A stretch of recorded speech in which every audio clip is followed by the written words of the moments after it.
привет, дорогие друзья, дорогие подруги, здрасте. Бритье, бритье, бритье. Под последним видео с Колибри, да и под другими видео тоже ребята выходили и говорили, там, Викторович, а вот давай сравним это, давай сравним то. Первый написал портрет.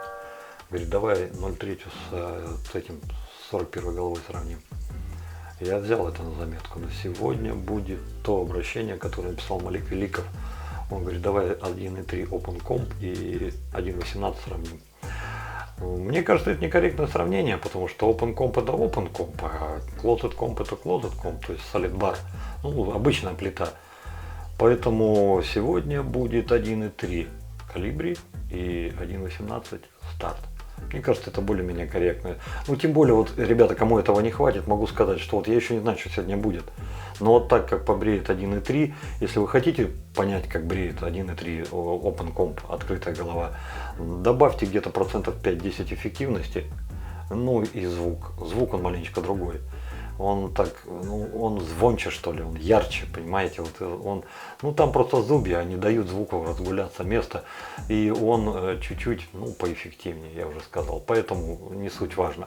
Вы все на крупный план, трогайте, шупайте, разбирайте все подробно, я начинаю, вы догоняете. Это предметы нашего сегодняшнего обзора, более подробно. Мыло Чело зеленой баночки. Любезно предоставлено магазину «Мужской выбор». Это веганская вариация того продукта, который компания выпускает, итальянская компания выпускает уже не первый год. Если в красной банке было жировое, в зеленой это уже как бы веганское. Тут вот даже вот надпись есть такая «био». По своим техническим ничуть не уступает своему старшему собрату. По запаху тоже огонь. Ну и хотел бы еще раз сказать спасибо «Мужскому выбору» за то, что дал возможность попробовать вот такую интересную штуку. Сегодня-то она нам и поможет. Помазок. Помазок экспериментальный, пока говорить не о чем. Сейчас проходят тестовые ходовые испытания.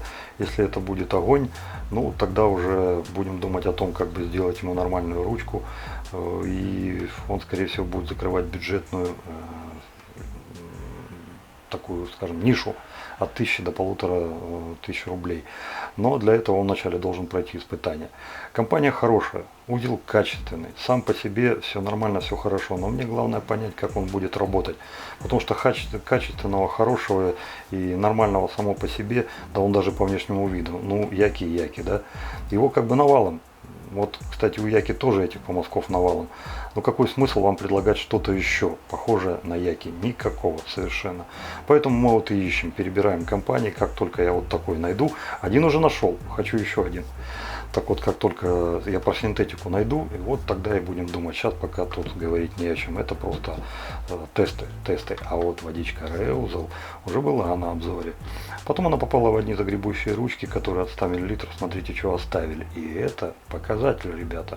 Да, показатель, други мои. Потому что на самом деле 100 мл вот этого голландского счастья стоит того. По запаху огонь, в работе огонь. Не смотрите вот на такую вот баночку, что она такая вся вот не пластилиновая, пластмассовая, ну скажем так, бюджетная упаковка. Но тут, скорее всего, все в фэншуй, все так связано, потому что, ну, как по мне, я лучше за автошейв заплачу, чем за какую-то финдиперстую банку, согласитесь. Вот здесь вот ребята пошли на снижение цены благодаря вот такому, ну, уже давно испробованному шагу. Молодцы. Вот с этим будем бриться, а теперь о том, о чем, собственно, и будет сегодняшний обзор. По нарастающей. Сегодня будет колокольный звон, кто-то подумал, и он ошибся, потому что сегодня будет вот эта замечательная чаша от Олега. Олега, ну, почему-то я сегодня говорю с Новосибирска, он где живет, я так и не понял, но скорее всего где-то там вот в Кузбасс. Ссылка обязательно будет в описании под видео. Так вот, что это такое? Это 406 грамм чистого хрустального звона. При общем диаметре 130 мм, внутренний диаметр 122. То есть на стенку, грубо говоря, у нас уходит по 4 мм при общей высоте 70, мать его, 5. То есть это получается средняя такая чаша. В этой чаше лично для меня, мое имховое, что знаменательно, несколько вещей. Первое, самое важное, которое бросается просто в глаза, которое заставляет на нее смотреть, заставляет цепляться за нее глаз и просто, да уже, наверное, любить. Это вот внутренняя насечка. С одной стороны, ну, да, вроде чего, насечка и насечка, да, как вот шкура змеи, например. Но я в этом вижу раковину. так улиточкой, видите, вот так вот идет, идет, идет, идет, идет. И при всем при том, понятно, что это не делалось руками, понятно, что это лилось, потому что руками так сделать. Но как же это чертовски хорошо смотрится, как внутри, так и снаружи. Неординарно, совершенно неординарно. И всю эту неординарность дополняет для меня вот эта вот замечательная ручка. Она небольшая, не маленькая. Для рук от маленькой до средней. Большой руки тут, скорее всего, уже надо будет как-то так приноравливаться. Ну, пальцевый хват в любом случае никто не отменял. И эта часть, ребята, никакой глазурью не покрыта. То есть рука у вас скользить не будет. А кому этого мало, тырц. Вот такой вот еще знак фирменный. Прямо вот здесь. Ну и, кстати, еще одно лишнее подтверждение, что эта чаша делалась через форму. Посмотрите, как все аккуратненько. Так вот прям вот. Ну, руками так, конечно, трудно сделать, если вообще возможно. Вот эта красота сегодня и будет на обзоре. Сегодня с ней будем вбивать мыло.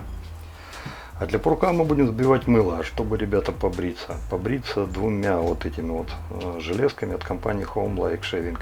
Одна в правом углу это старт 1.18, второй партии, да, по-моему, со второй партии. Тогда мы вот комбинировали вот на такой вот голтовочкой интересной. Ну а в левом углу это у нас новенькая премьера, это калибри 1.3. И сегодня мы с вами сравним 1.3 калибри, 1.18 старт. Я вначале думал, что с лезвиями рапира. Ну, мы уже говорили с вами об этом. Если вот новый станок, то вот там с одним лезвием. А в здравом размышлении я подумал, что слишком я упрощу себе задачу и слишком я расслаблю булки, потому что если уж рапира супер комфортно, ну просто охренеть как комфортно превращает кассетник 1.3 калибри, то представляете, что она сделает с 1.18 старт. Но это будет просто ну кассетник, просто кассетник. Поэтому решил несколько усложнить задачу. И сегодня у нас с вами будет Lord Platinum. Это тот же самый Lord, но с покрытием из платины, как говорят. Ну, если я ошибаюсь, ребята, поправьте в комментариях. В чем, собственно, разница между этими станками? Старт — это первенец компании, он выпускался и до сих пор еще продолжает выпускаться более 1,5 лет, и у него было несколько модификаций. В первых 3-4 вершина по гапам 1.18, вот именно она и была. В следующей партии компания намеревается выпустить маленько другую разгаповку, по какую, пока мне не удалось выяснить, но как появится инсайдерская информация, я вам обязательно доложу. Пока же 1.18 самое большое в старте, что есть у них. Чем зарекомендовал себе станок? Тем, что по конечному продукту, как выбрита кожа, он уже стал подходить к 1.40 R41, для кого-то даже лучше, чем R41, для кого-то хуже R41, но при всем при том у него лояльность к клиенту, воздействие на кожу, комфорт бритье просто зашкаливал.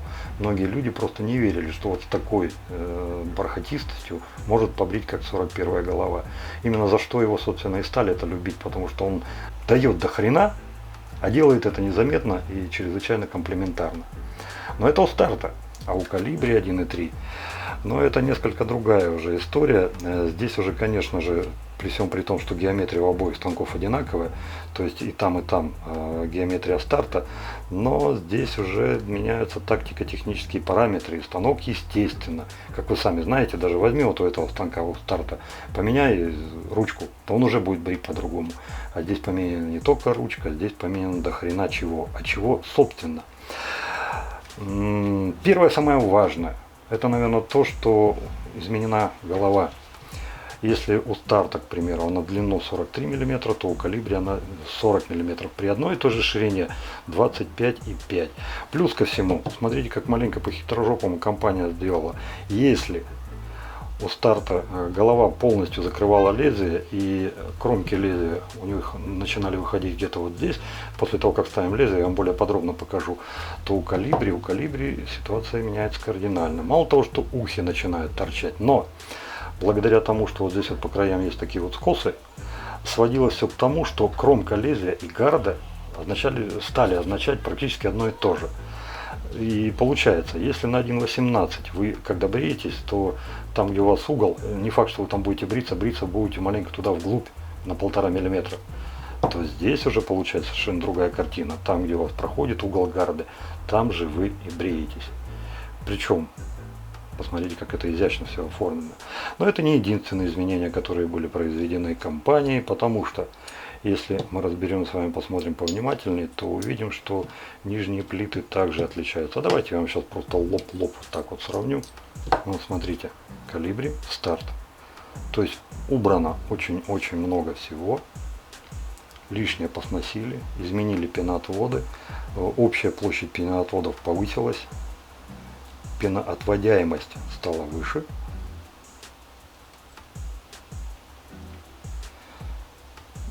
Отверстия стали сквозные, и это не мудрено, потому что вот эта толщина уменьшилась. Если на старте-то вот эта стенка, которая глухая, там была буквально 1,5 десятки, то здесь ее просто сохранить ну никак бы не удалось. На крышке изменения чисто номинальные, в угоду самой голове.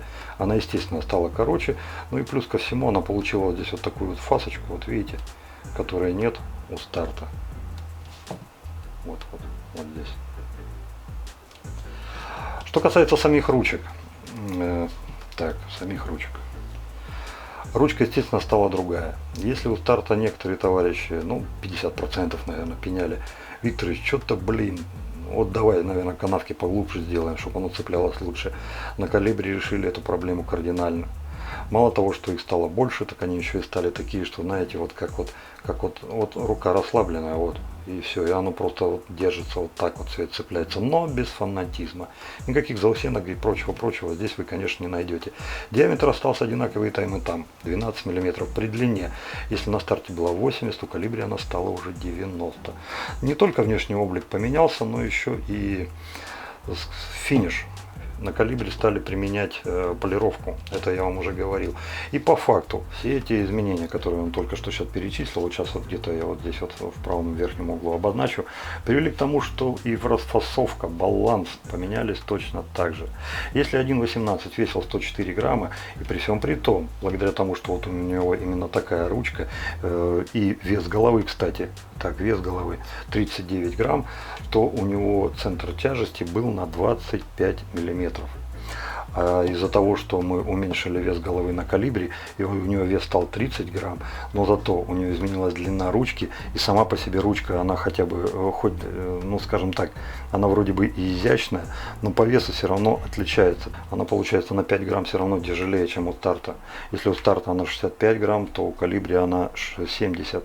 И получается, вот благодаря тому, что вот эти вот вес головы, длина ручки, все это у нас было разнесено, у нас получается на Колибри голова легче, но ручка тяжелее за счет того, что мы ее удлинили на целый сантиметр.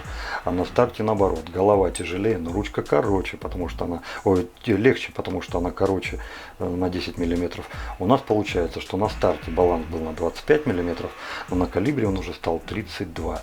Это говорит о чем?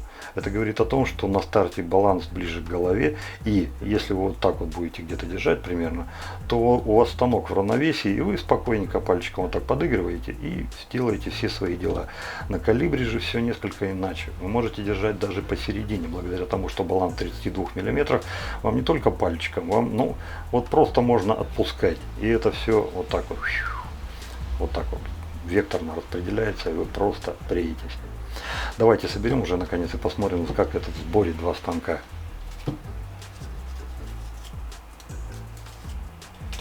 Какие интересные лезвия, лорд. Такая нарядная пачечка, да?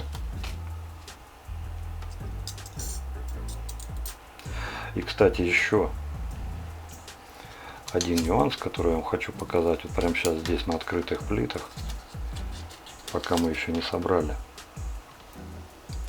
Обратите внимание, если на старте, видите, зафиксировано, туда-сюда не ходит. Зафиксировано, лезвие туда-сюда не входит. Почему? Именно потому, что начиная со второй партии мы зажали допуски вот по этим пазам и по этим штифтам со всех сторон. Именно поэтому, начиная со второй партии, крышки перестали подходить на первую партию. Это то, что вот послужило для не очень умных людей поводом поскандалить. Это то, что мы изменили, привело к тому, что крышки не подходят. И зная это, мы все равно сделали это сознательно, и людям крышки меняли бесплатно. То, что люди там буксовали, ну, забейте на них, это они глупые, просто не понимают ни хрена. Так вот, привело к тому, что когда вы одеваете крышку, у вас нулевые люфты. Нулевые. У вас никуда, нигде, ничего, ни на йоту. Крышка стоит как копаная. У этого всего, это круто, это хорошо, но у этого всего была еще и обратная сторона.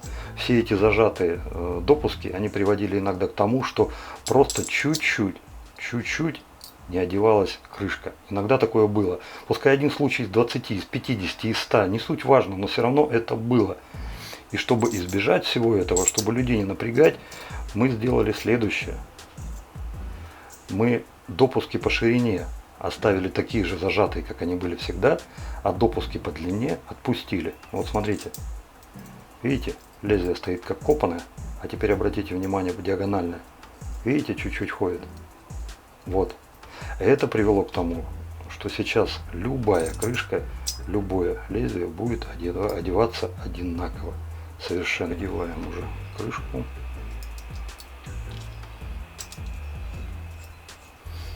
Держу пари 1 или 2 комментария, для чего здесь шайба, все-таки появится под этим видео. Но все равно шайбу я одену. Мне нравится, что не царапается полировка. Ну или пескоструй.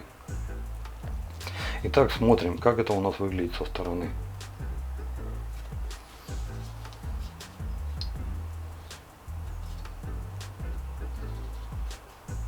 Один 18, 1,3.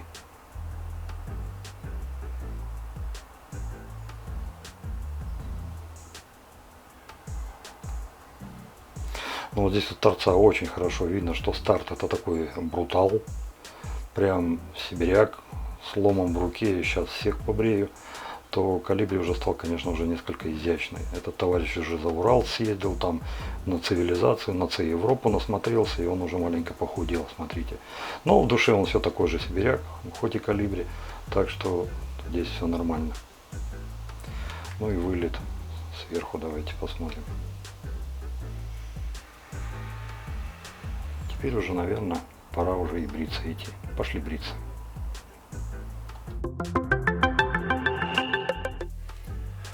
Ну, начнем, наверное, сразу с пены. Раз уж у нас сегодня чаша на обзоре. Чуть-чуть ее смочу.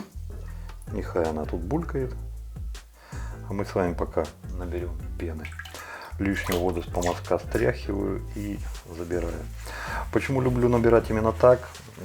Даже если какой-то децл упадет, он туда вниз, хотя это маловероятно, потому что воду я стряхиваю хорошо, а там уже чаша стоит. И ничего в кулацком хозяйстве, короче, не пропадает. И нормально, и здорово. Ой, запах сразу пошел. Такой духан хороший. Да. Зеленая, конечно, чела, прошу прощения. Чела пахнет несколько иначе, чем красная, но хороша, реально хороша, ребята. Так, ну и хватит, наверное, навозюкивать, и этого будет достаточно, пока уберем ее в сторонку. Теперь ваш выход, товарищ Маузер. Чуть-чуть, я не знаю, видите, не видите, чуть-чуть, совсем немного там есть воды.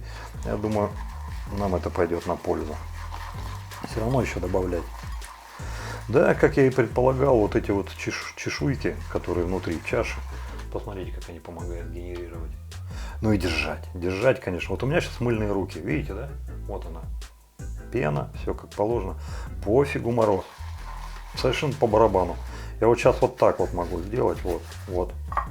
Вся полностью мыльная. И стоять ее спокойно держать. А при всем при том, видите, да? У меня тут все угваздано. Вот когда я говорю, что эта ручка мне нравится, я именно вот это имел в виду. Не, ну понятное дело, у вас так никогда не будет. Ну, тем не менее, мало ли, там вдруг случилось где-то что-то как-то, не боится. По барабану. Работать удобно. По краям загибов от перебора пены нет, но это не мешает. Вполне себе пена идет прогнозируемо. Но опять же, это, наверное, скорее всего, будет от количества забора пены, мыла большую роль играть. Если вы там мыло набузуете, у вас как из волшебного горшочка все попрет. Ну, что-то, мне кажется, ребята, тогда вас никакие вот эти бортики здесь по краям не спасут.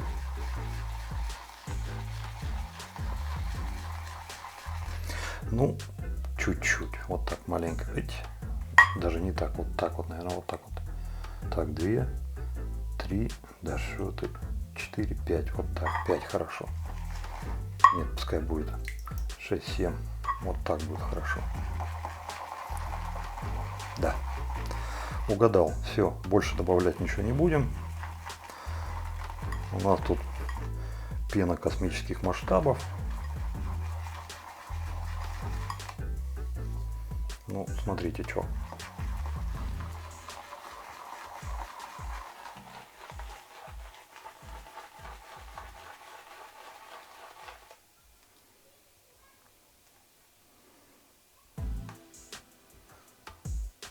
Мне нравится. Все стоит, все плотненькое, все хорошее. Компресс и пошли бриться. Хорошо. Что-то как-то пока сидел, песенка такая немудреная пришла в голову. Вейтесь кострами синие ночи, мы пионеры, дети рабочих. Близится эра светлых годов, клич пионера. Кто помнит? А кто вообще не знает?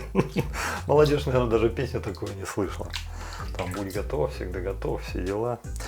Короче, ребят, пока я тут песни спевал, посмотрите, что. Короче, помазок с маленькой ручкой имеет шансы, причем не маленький, утонуть в этой чаше. Поэтому я бы, наверное, все-таки рекомендовал сюда с серьезным инструментом заходить. Но если у вас как такового его не имеется, да и фиг с ним, какая разница. Просто аккуратненько вот так вот его как-то кладите. Ну или куда-то в сторонку. А здесь пускай как пена была, так она пускай и будет. Так, ну давайте посмотрим, что у нас есть.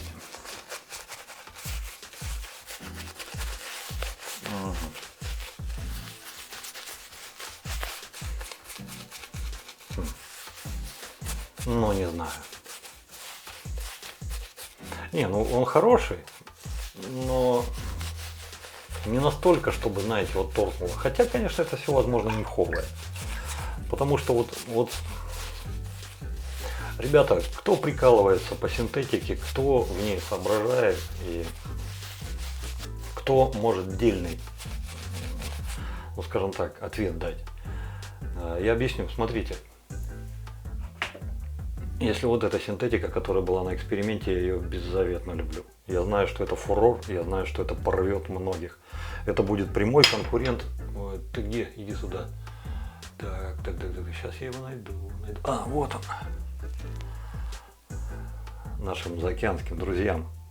Биг Брюсик, я больше чем уверен, пододвинется. Пускай, если не совсем, но очень сильно пододвинется. И все благодаря вот тому, что вот такой вот помазок есть. Именно поэтому мы его пустили в разработку, и он будет. А если говорить вот об этом помазке, да, он хорош, но он хорош, ну скажем так, мне кажется, я даже у яков такие встречал. Вот такого у яков хрен не найдете. А вот такой, ну он просто, да, синтетик, но с супругой какой-то не ломкостью. Понимаете, вот у него в середине есть стержень. Так, что я? У него в середине есть стержень, но он не мешает. Он легко раздвигает свои эти. Что они там раздвигают? На, работай. Но я не это хочу увидеть в синтетике. Я хочу ласковую упругость. Для меня пока эталон это немецкая мюля. Вот та фибра, которая вот у них стоит, мне хочется к ней поближе подобраться и как-то, ну если уж не тютелька в тютельку, там 100 из 100, ну хотя бы где-то рядом. Но вот это не тянет. Так вот, если кто-то есть среди наших ребят, кто синтетики понимает и который попробует и скажет, ну, в комментарии придет, напишет, скажет, вот Викторович, вот так и так. Ребят, будь ласка, напишите. Я вот после обзора с легким сердцем отправлю этот помазок. Не на погонять, на постоянку. Дабы было у человека время разобраться. То есть, ну, за неделю-то всяко разное разберется там. И написать в комментариях. Мне просто хочется самому понять, насколько я прав или ошибся вот в этих суждениях. Помазок хороший, но не взрыв. Этот взрыв, этот не взрыв. Вот это я хотел сказать. Хороший, но не взрыв. Вот. Так, ну и что мы тут имеем? Да мы пипец что имеем. Снежная шапка уже во все стороны. Так.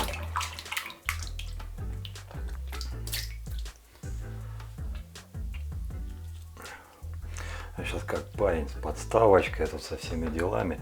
Я не случайно ее сюда поставил, она уже с маслом. И сейчас хочу так, понятно, что прототип, понятно, что они будут другие, да-да-да, это все понятно. Мне просто интересно попробовать, а как это будет в работе. Вот и решил. Так, ну поехали. Первый у нас будет калибри 1,3 с лезвием Titanium Lord Titan. Угу.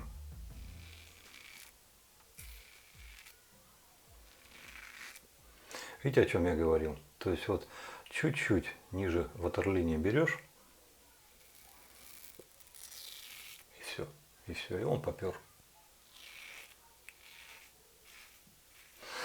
Понятное дело, что с абы какой ручкой такой фокус не пройдет. Здесь тоже можно брать ниже ватерлинии. На какой-то другой ручке тоже можно брать. Но есть ручки, ну как, к примеру, какие? Ну, которые ввиду своей формы, ну, не очень-то позволят вам это делать. Вот это тоже можно, тоже можно. Я имею в виду вот такие вот финдибоберы.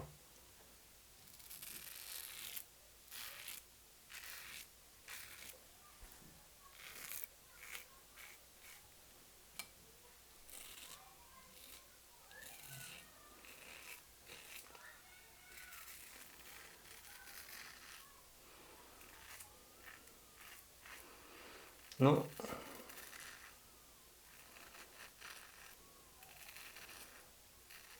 честно сказать, ребята, я вот к этому лезвию, наверное, сегодня будет еще обзор из-за лезвия. Я не это, если бы я знал заранее, что это за лезвие, я бы, наверное, его все-таки не взял. Объясню почему. Оно вот пока не айс. Вот первая мысль была полсильвер. Думаю, вот сейчас полсильвер возьму или жилец этот Blue или Professional. И как дам. А потом думаю, ну что, они все время на обзоре, вам наверняка это уже как-то не очень интересно. Давай вот это, ну давай вот это. Хотя там лордов, как у дурака Махорки, там кот насрал. То есть много всего, мог бы другой взять. Но вот этого не было, решил его взять. И не то пальто совершенно. Но в любом случае, раз уж у нас все пошло-поехало, менять ничего не буду. Просто скидку на лезвие сделаю, да и все. Пока бритвы показывают себя так, как я их чувствую, так как я и предполагал, что оно будет. Так что мне это в любом случае не помешает.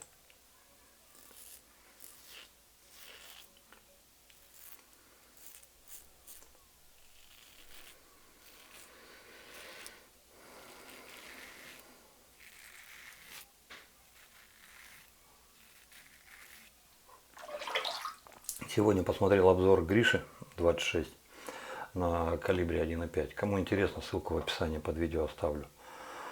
Блин, ну я бы так не смог. Не, ну в принципе могу, конечно. Но у него техника другая. Он часто и по многу, по одному месту проводит. И слава богу, что есть станки, которые так, к примеру, позволяют, да? Ну, тот же самый старт и калибри. Но он, Вушман то же самое умудряется делать. О, кожа у человека, да? Ну, то есть, интересно. Но с другой стороны, если он так бреется и не испытывает дискомфорта, значит, не только эта кожа позволяет, но и значит, ему это нравится. Самое главное, это результат. А он добивается хорошего результата. То есть там все вот эти BBS, попки, дельфины, все есть. Просто сама по себе техника достаточно необычная. Как-то раз, несколько лет назад у нас был разговор, что бриться-то можно по-разному. Там вплоть до того, что вот так вот.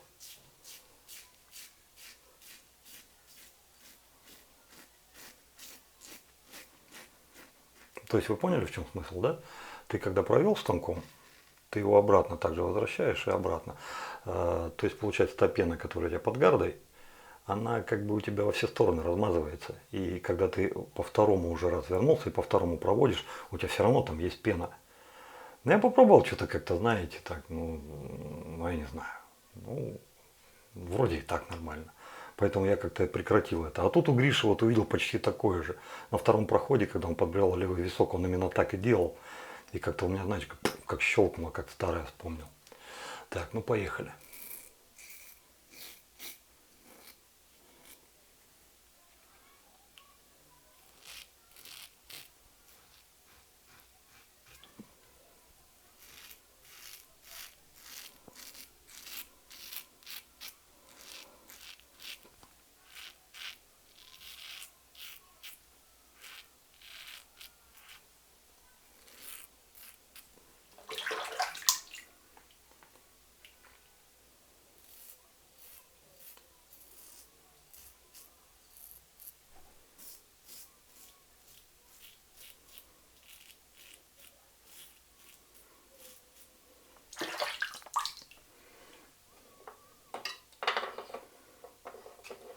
Ну хорошо, что такие зазоры сделали. Достаточно, они не дают станку болтаться, как говно в проруби, и в то же время фиксируют. Но плюс побочно, вы каждый раз, когда будете его вставлять, вытаскивать, вставлять, вытаскивать, ну, у вас это затруднение не вызывает. Нет никаких там притиров, натяг, там, ну, Васенька, давай там сметанкой с Машей еще там. Нет, все нормально. И все, и пролетел. Но не болтается.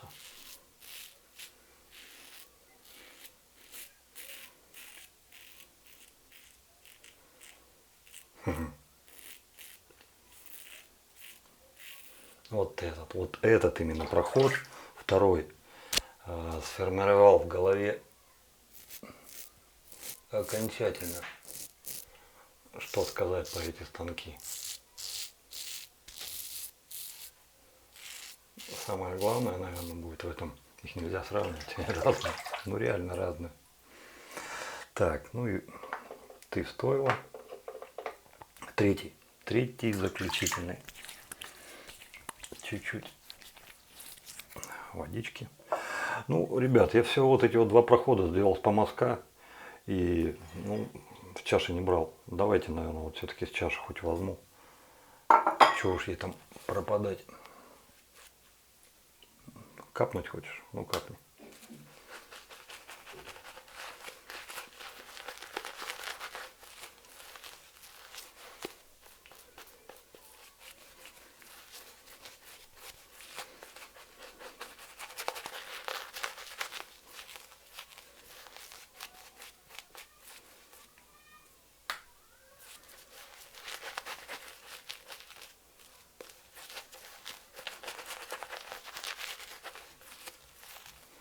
Ну все, зашибись.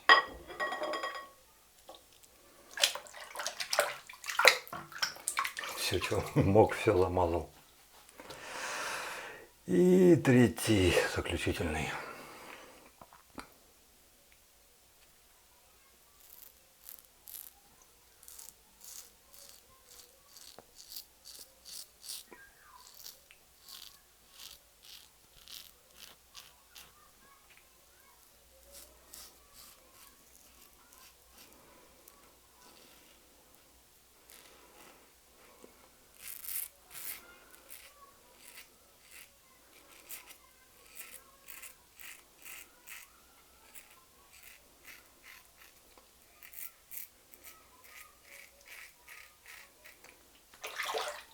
Промывается легко и просто.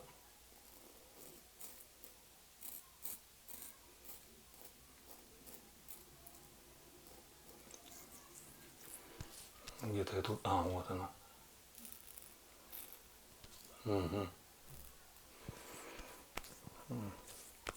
На удивление, здесь почти нечего сбривать.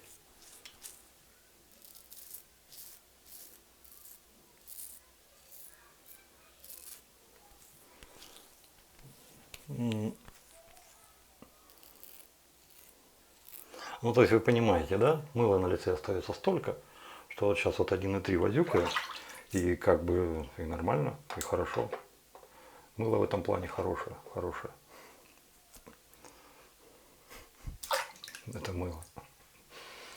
Так, ну и здесь.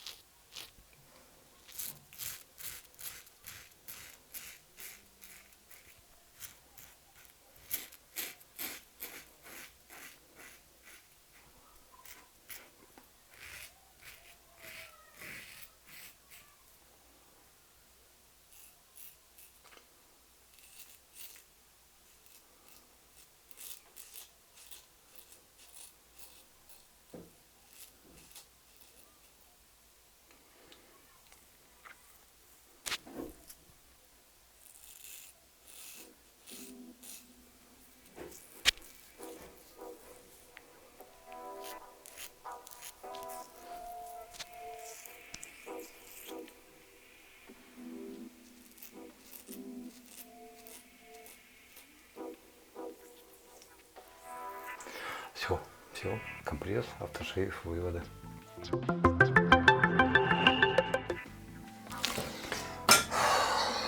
Хорошо. Искренне удивляюсь некоторым комментариям. Редко, может там раз-два в год бывает. Ой, он в мыльной воде там все себе компрессы делает, там то все. Дизлайк, отписка. Владимир Викторович, а как вы мыльная, вы что там, моете, не моете? Ребят, меня это всегда радовало, удивляло. Вы запомните простую вещь, если вы сами себя уважать не будете, вас никто не будет уважать. Поэтому, если вы вот так вот собираетесь делать, ну, несмотря на то, что вы всех любите в своем доме, и тут как бы семья, но все равно, если вы собираетесь мыться, ну, в смысле бриться, ну, возьмите, у вас же есть какие-то чистящие средства, да, возьмите губочку, там, намыльте, протрите, промойте все это, сполосните, чтобы это был белый хрусталь у вас, чтобы вам не стыдно было туда воду налить, и не то, что людям показать, а самому побриться, вот это. А потом, когда вы побрились, вы же здесь все полощитесь, у вас там и пена, и щетина, и всякая кишкотня. Там, я не знаю, может, кто себе морду разгвоздал, то там кровище пол-литра. Такой возьмите, слейте все это. Опять возьмите губочку, мыло, аккуратненько все это помойте, сполосните, а потом вот набирайте воду для компресса. Ну, так это правильно. Вот так нормально делать. А когда вот вы мне такие комментарии пишете, у меня перед глазами сразу, я не знаю, там, базар, вокзал, какой-то общественный туалет, чугунная раковина, там стоят, харкаются, сморкаются, плюются, и там вот кто-то что-то пытается компресс или бриться. Ну вы что, ребят? Ну это ж смешно, согласитесь. Нет. Уважайте себя, и к вам потянутся люди. Реузел, старый добрый Реузел, у меня его не было, наверное, уже где-то, ну, сколько, наверное, больше года. Я уже, честно сказать, по нему даже маленько соскучился.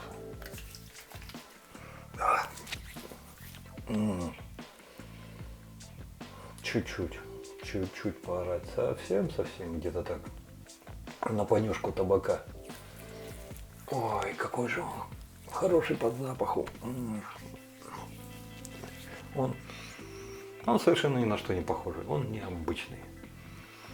Он какой-то, знаете, голландско рафинированный, он какой-то европейско, чуть-чуть сладковатый. Кто любит чуть-чуть сладковатое или сладковатое, возможно, это не ваш случай, ребята, подумайте. Но вот лично для меня здесь сладости в меру, без всякого перебора. Но дело даже не в той сладости, которую он, несомненно, имеет, а, знаете, наверное, в тех нотах, которые разбавляют эту сладость.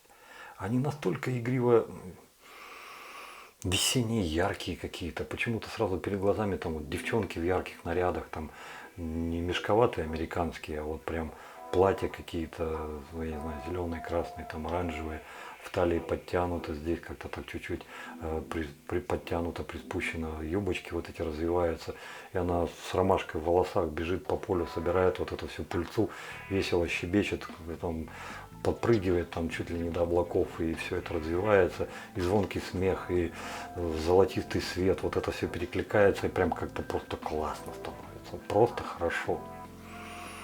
Понимаете, это вот какая-то умиротворенность. И причем она не расслабляющая, что в негу впал и все. Она какая-то спокойно взвешенная. Вот такая вот она. Интересный запах, интересный. Но опять же повторюсь, За то время я вот отдавал товарищу, полный флакон был, ну почти что я там один раз побрился, один, ну немного. Ну а здесь смотри, что вернул. И то я вернул через силу. Я бы не попросил, так он фиг бы и вернул, до сих пор бы еще хлюпнулся. Но там хозяйство побольше моего, там есть куда хлюпать.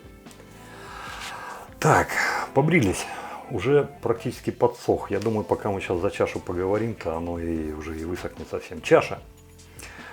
Ребята, таких чаш полно. Исключительность этой чаши, то, что сделал Олег, для меня не в том, что это чаша для бритья. Этих чаш можно купить и у нас в России, и за рубежом, да и где только нету. А исключительность, наверное, в первую очередь в том, что как ее оформили, как ее подали, как ее сделали.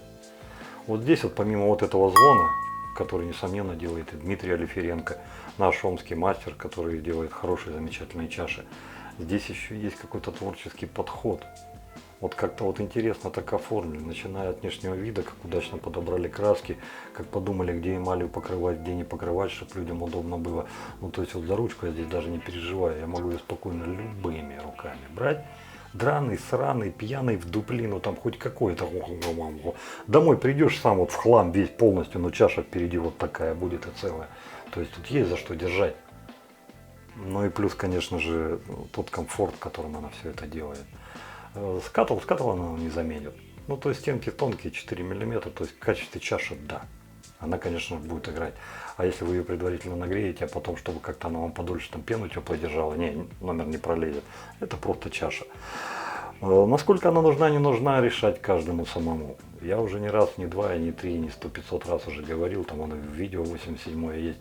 Если вам вот просто край, вот просто вот прямо сейчас нужна чаша, топайте на кухню, возьмите пиалу. Дойдите до магазина, возьмите пиалу за 200-300 рублей. Эта чаша нужна, если вы хотите получить удовольствие. Если вы уже наелись обычными чашами, вы уже маленечко чуть-чуть присытились, и вам хочется что-то такое, что вот да, это мое, это для бритья, и оно должно быть о. Ну вот тогда можно смотреть вот в эту сторону. Огонь, просто огонь. Знаете что? Несмотря на то, что эту чашу Олег подарил каналу, я, наверное, все-таки распоряжусь и по-своему. Хоть на Руси говорят, что дареное не дарят, но вот те чаши, которые вот сейчас вот были с распаковки, ну что там две, да? Ну, чтоб 3, 5, вот правильные числа, потому что ну, сделать стол с 4 ножками ровными можно, но не просто, чтобы он устойчиво стоял. А стол, стул, да что угодно, с 3 ножками, да ты хоть какой кривой, косой и в голову раненый будешь, ты все равно сделаешь устойчивую конструкцию, потому что она все равно будет стоять. Вот тройка. Вот эту чашу, наверное, и добавлю. Она будет как вишенка на торт. И разыграем.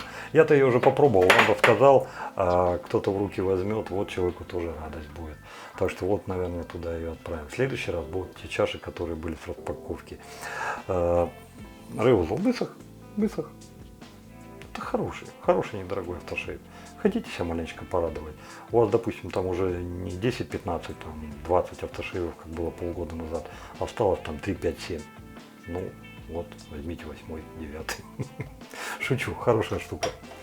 Мыло. За мыло уже все рассказывал. Хорошая, обалденная штука. Чела зелененькая, рабочая, проверенный уже лично мной дважды агрегат. Если кто-то думал за это и думал, что вот сейчас вот веганское что-нибудь хочу такое попробовать, ребята, берите, пробуйте, не пожалеете. Тут все на месте. Ну и, наконец-то, бритвы 1.3 и 1.18. Ну, ребята, их сравнивать глупо. Вот для меня, во всяком случае. Потому что для меня это совершенно разные бритвы. В каком плане?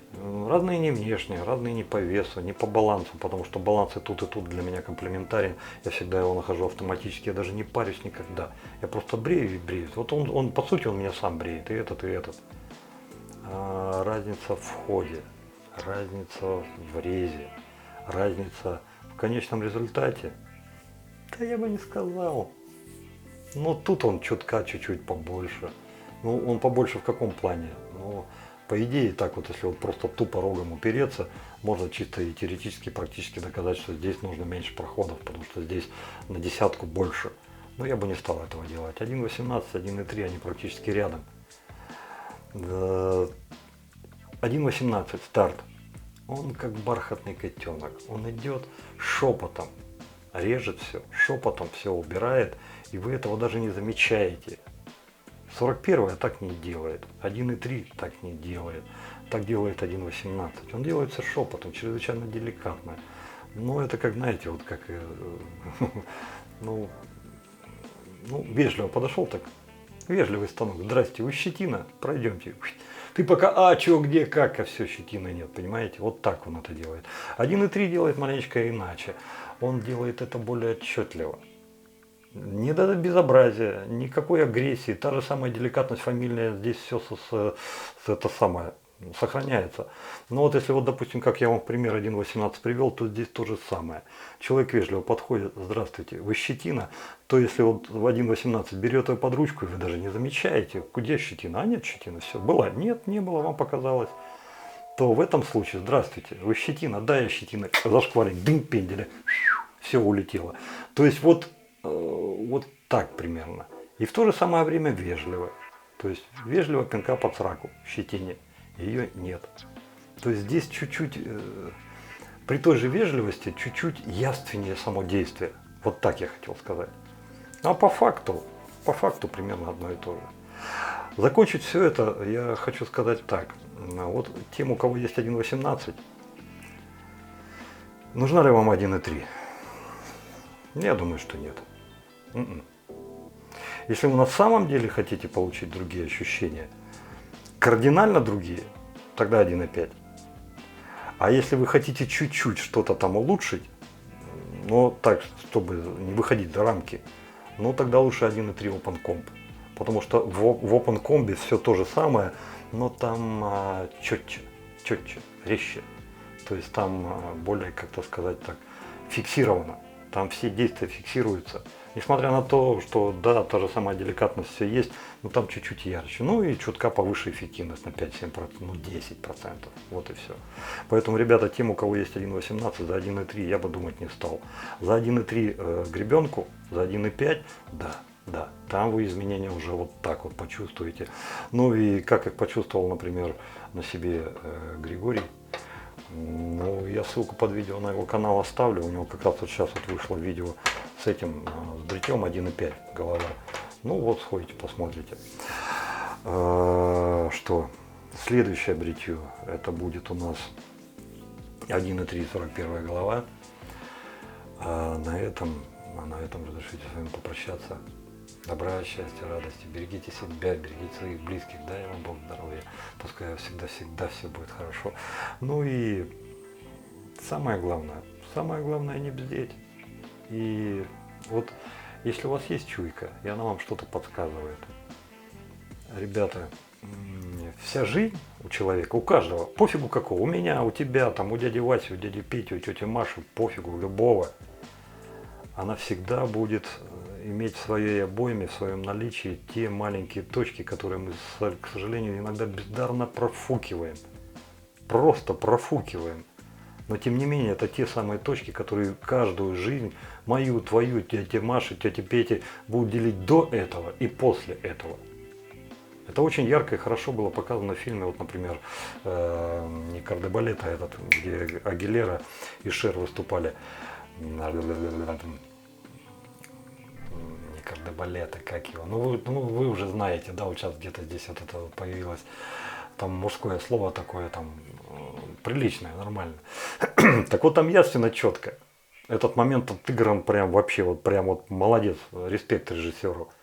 Так вот, то, что я хочу вам пожелать, ребята, если вы вдруг окажетесь в такой ситуации, если вы будете в такой точке, в таком моменте, который будет определять вашу жизнь до и после, ребята, не ложените. Не ложените, примите правильное решение. Как по мне, лучше сделать и потом не жалеть, чем не сделать, а потом всю жизнь жалеть, что вот у меня было, а я не сделал, ща бы я вот там, а вот сейчас вот тут. Нафиг надо. Лучше сделать. Набраться наглости, набраться храбрости, я не знаю чего, там, куража, в конце концов, просто там безбашенно, просто вот шаг вперед сделать и все. Зато ты сделаешь. Ну, если это надо, конечно, без, с умом, потому что, чтобы дров не ломать, ну вы понимаете. Так вот, я хочу, чтобы каждый в этой ситуации сделал правильный шаг, и чтобы потом не жалел полжизни. Вот, все, пока-пока, до следующего бритья, всех рад был вас увидеть. Ну и что, до новых встреч.